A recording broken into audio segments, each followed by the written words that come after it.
दिखे कि इस ट्रैप में उनके सहयोगी फंसते दिख रहे हैं, इसमें उन्हें फंसना नहीं है।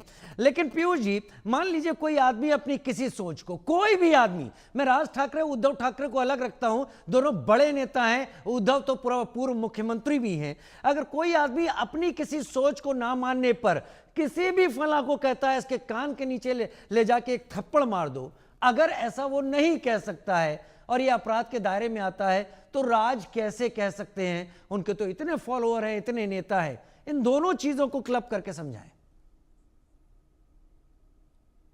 देखिए राजीव जी, राजनीति में जो है कि आपको अपने फॉलोअर्स को या किसी मुद्दे पे अगर आपको लगता है कि महत्वपूर्ण है और उस पर इनजस्टिस हो रहा है, तो उस पर आपको अपने फॉलोअर्स को मोबिलाइज करने की पूरी छूट होती है।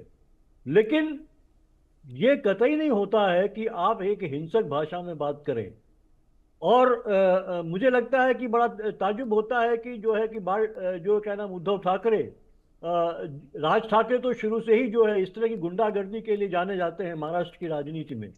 और लेकिन उद्धव ठाकरे जो शरीफ माने जाते हैं और एक बैलेंस वक्तव्य देते हुए दिखाई देते रहे हैं, पिछले जब वो सरकार थी उनकी तब भी वो उस जो है कि इस सभा में जो है ये बात कह रहे हैं कि साहब अगर गुंडागर्दी करने की, अगर आपकी सुनवाई ना हो, गुंडागर्दी करने की जरूरत पड़े तो वो उसको आप करिए। मुझे लगता है कि ये नहीं होना चाहिए। आप आंदोलन करिए, जो कि आपको लोकतंत्र में आपका जो एक लोकतांत्रिक अधिकार है, आपको अपने मुद्दों को लाना है सामने, या सरकार से अगर आपको थोड़ा भी विषांतर है आपका, या आपको लगता है कि सरकार वो सही रास्ते पे नहीं जा रही है, तो उसकी अटेंशन लाने के लिए आप आंदोलन करिए। और अगर आंदोलन का दमन होता है तो वो फिर सरकार जो है संविधान विरोधी कही जा सकती है, या प्रजातांत्रिक विरोधी कही जा सकती है। लेकिन आप अपने फॉलोअर्स को सीधे गुंडागर्दी के लिए कह दें और वहीं राज ठाकरे गुंडा के वर्कर्स जो हैं गुंडागर्दी पे उतर आए, तो मुझे लगता है कि ये इसको एक्सेप्ट नहीं किया जा सकता है। और ये पहले भी इस तरह का जो है एमएनएस ने किया है, जिसके लिए वो बदनाम रही है, और राज ठाकरे बिल्कुल हाशिए पे चले गए महाराष्ट्र की राजनीति पे। अब यहाँ पे मुझे लगता है कि भाजपा गलती पे गलती क्यों करती चली जा रही है, अपने पैर पे कुल्हाड़ी मारती जा रही। देखिए, फडणवीस ने एक जो है कि फिर से एक जो है जीवन घुट्टी पिला दी राज ठाकरे को भी, उद्धव ठाकरे को भी। ये बात इसमें दीगर है कि बीएमसी का चुनाव है और उनकी नजर भी थी कि जो नॉन मराठी बोलने वाले जो हैं महाराष्ट्र में, वो वोट बैंक की तरफ, वहीं पे उसके रिएक्शन में जो है कि राज ठाकरे कूद पड़े हैं। अब जो है कि मराठी स्पीकिंग जो है वोट बैंक है, वो बीएमसी में जो है उसको लामबंदी करने के लिए। तो लेकिन फडणवीस ने मुझे लगता है अपने पैर पे कुल्हाड़ी मारी है कि इन दोनों बंधुओं को जो है, जो दोनों अब हाशिए में जा रहे थे, राज ठाकरे तो हाशिए में चले गए थे और भाजपा ने भी उनको अपने पाले में लाई थी और उसका इस्तेमाल कर रही थी, और धीरे धीरे उनको जो है कि एकदम पीछे ढकेलती जा रही। ये बयान भी सामने आए थे सर कि जो काम बाला साहेब नहीं कर पाए वो देवेंद्र फडणवीस ने कर दिया। निश्चित रूप से बाला साहब ने बहुत कोशिश करी कि दोनों भाई, दोनों कजिन जो हैं, वो जो है कि एक साथ हो जाए, एक साथ होकर जो है शिवसेना के एजेंडे को आगे बढ़ाएं।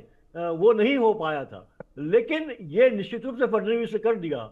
और फडणवीस ने कर दिया जिसका नुकसान भारतीय जनता पार्टी को हो सकता है पूरी तरीके से। क्योंकि देखिए राजीव जी, मैं कहूंगा कि होता क्या है कि पार्टियां जो है, जब वो मेन मुद्दों पे, रोजी रोटी के मुद्दे पे असफल हो जाती हैं, तो वो भाषा, धर्म और जो है कि जाति की राजनीति करने लगती हैं। यही हम देख रहे हैं लगातार। जो है उत्तरी बेल्ट में, जो उत्तरी भारत है, उसमें धर्म की राजनीति होती है, क्योंकि बाकी आप रोजी रोटी जो है कि मुहैया कराने में लगातार असफल होते हैं, तो उन पे आप राजनीति करने लगते हैं। हम इधर देखते हैं दूसरे राज्यों में जो है जाति पे, चाहे आप साउथ में चले जाइए तो वहां पे जाति के आधार, या आप इधर चले जाइए उत्तर प्रदेश और जो है कि बिहार में, वहां पे भी जो है कि धर्म के अलावा जाति पे आ जाती है। और महाराष्ट्र में भाषा के, तो भाषा के आधार पे जो है कि अगर आप राजनीति करेंगे तो उसमें जो है नुकसान होता है। क्योंकि देखिए अभी तक महाराष्ट्र जो है मराठी भाषा है ना, वहाँ की जो सरकारी कामकाज की भाषा भी है मराठी है, क्योंकि वो बिजनेस नगरी है वो जो है कि हर तरह के लोग आते हैं वहां पे, हर स्टेट के, हर दुनिया के हर देश के लोग आते हैं। तो वहां पे अंग्रेजी भी एक जो वर्किंग लैंग्वेज है, और वो सब सुचारू रूप से काम चल रहा था। अब इसमें आपने चूंकि वन नेशन वन लैंग्वेज, और जो भारतीय जनता पार्टी का चूंकि एक उत्तरी भारत में एक दबदबा है, और उसी तरह वो हिंदी को जो है कि अब वो साउथ के साथ जो है महाराष्ट्र और पूरे इस बेल्ट में जो है, नॉन हिंदी बेल्ट में भी एक जो है यानी स्थापित आपको करना ये चाह लगता रही है है। कि ये विवाद पैदा करना